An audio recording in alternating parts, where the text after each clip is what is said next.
इस वक्त की बड़ी खबर के साथ जम्मू कश्मीर में सुरक्षा बलों का बड़ा एक्शन। श्रीनगर एनकाउंटर में 3 आतंकवादी मारे गए। आतंकियों के से मुठभेड़ में 4 जवान घायल हुए। भारी मात्रा में हथियार और गोला बारूद बरामद किया गया है। कश्मीर में पिछले एक हफ्ते में 13 आतंकवादी ढेर किए गए। लगातार ऑपरेशन ऑल आउट जारी है घाटी में और आतंकियों का सफाया चल रहा है। एक बार फिर से सुरक्षा बलों को बड़ी कामयाबी यहां पर मिली है और एक हफ्ते की बात करें 13 आतंकियों को मार गिराया है सुरक्षा बलों ने। तो 3 दिन में 15 आतंकी भी ढेर हुए हैं। इस तरह से लगातार आतंकियों का सफाया घाटी में चल रहा है।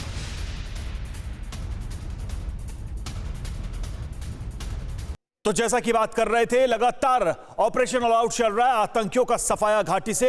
बिग वर्ल्ड ग्राफिक्स के जरिए हम आपको बताते हैं कि अब तक किस तरह की सफलता इस मामले में मिली है सुरक्षा बलों को। तो देखिए किस किस दिन आतंकवादी मार गिराए गए। 30 दिन में 15 आतंकियों को ढेर किया है सेना ने। श्रीनगर में 31 दिसंबर को 3 आतंकियों को मारा गया, उन्हें खत्म किया गया।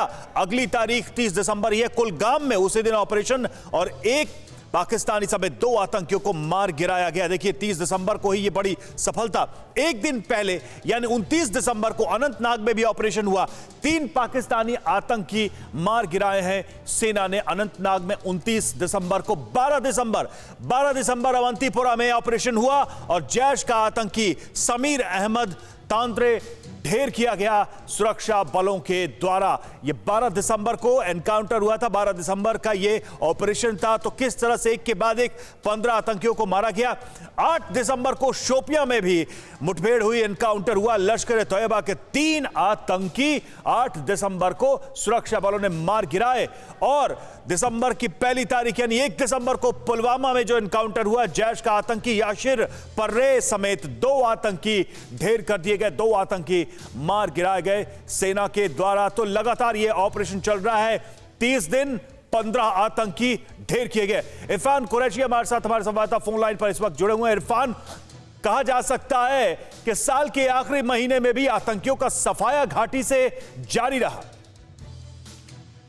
देखिए बिल्कुल साफ तौर पर जिस तरह कल आईजीपी विजय कुमार ने भी कहा कि दिसंबर के महीने में कई सफलपूर्व ऑपरेशन किए गए, जिसमें पिछले 48 घंटे में 3 बड़े ऑपरेशन किए गए, जिसमें सबसे महत्वपूर्ण 3 ऐसे जैश के मिलिटेंट्स मारे गए, जिसमें सुहेल, अल्ताफ और सुल्तान पाकिस्तानी मिलिटेंट मारे गए, जो कि हाल ही में हुए श्रीनगर के पांता चौक इलाके में जेवन में जम्मू कश्मीर पुलिस के जवानों पर जो हमला हुआ था वो मुलव्वस थे। यानी तमाम वो आरोपी मिलिटेंट्स मुठभेड़ में मारे गए जो कि उस हमले में मुलव्वस थे और कुल मिलाकर 48 घंटे में अब तक 9 मिलिटेंट्स मारे गए हैं, जिसमें 2 पाकिस्तानी मिलिटेंट्स जो है जिनकी पुष्टि की गई आधिकारिक रूप से। तो कहीं न कहीं एंटी मिलिटेंट ऑपरेशन लगातार अपने चरण पर है, तेजी से आगे बढ़ते हुए।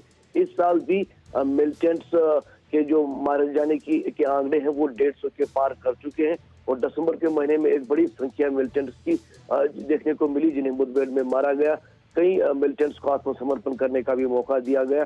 तो कहीं न कहीं फिलहाल एंटी मिलिटेंट ऑपरेशन तेजी से आगे बढ़ते और एक के बाद एक कामयाबी सुरक्षा बलों के लिए। और आज भी श्रीनगर में पांता चौक इलाके में 3 मिलिटेंट्स मारे गए, जिसमें सुहेल एक ऐसा मिलिटेंट था जो जेवन हमले में मुलव्वस था और कल भी 2 ऐसे मिलिटेंट मारे गए, जिस 6 मिलिटेंट्स में से जो जेवन हमले में मुलव्वस थे। तो कहीं न कहीं आईजीपी विजय कुमार का मानना यह है कि जेवन हमले के बाद ही एंटी मिलिटेंट ऑपरेशन और तेजी से आगे बढ़ाया गया और कोशिश की कि जब भी आतंकियों की तरफ से सेना को चैलेंज दिया जा रहा है घाटी में, ऑपरेशंस की इंटेंसिटी बढ़ती नजर आ रही है। यही वजह है कि दिसंबर में यानी 30 दिनों के अंदर 15 आतंकियों को ढेर कर दिया है सुरक्षा बलों ने। शुक्रिया आपका इस अपडेट के लिए, जानकारी के लिए। कोरोना धर्म नहीं देखता, जात नहीं देखता, अमीर गरीब ऊंच नीच नहीं देखता। कोरोना सिर्फ मौका देखता है, लेकिन आप उसे मौका मत दीजिए। बस इतना कीजिए, जब कभी दफ्तर से बाजार से घर लौटिए तो इतना ख्याल जरूर रखिए कहीं आपके साथ कोरोना आपके घर तो नहीं जा रहा। भूलिए मत, कोरोना अभी जिंदा है।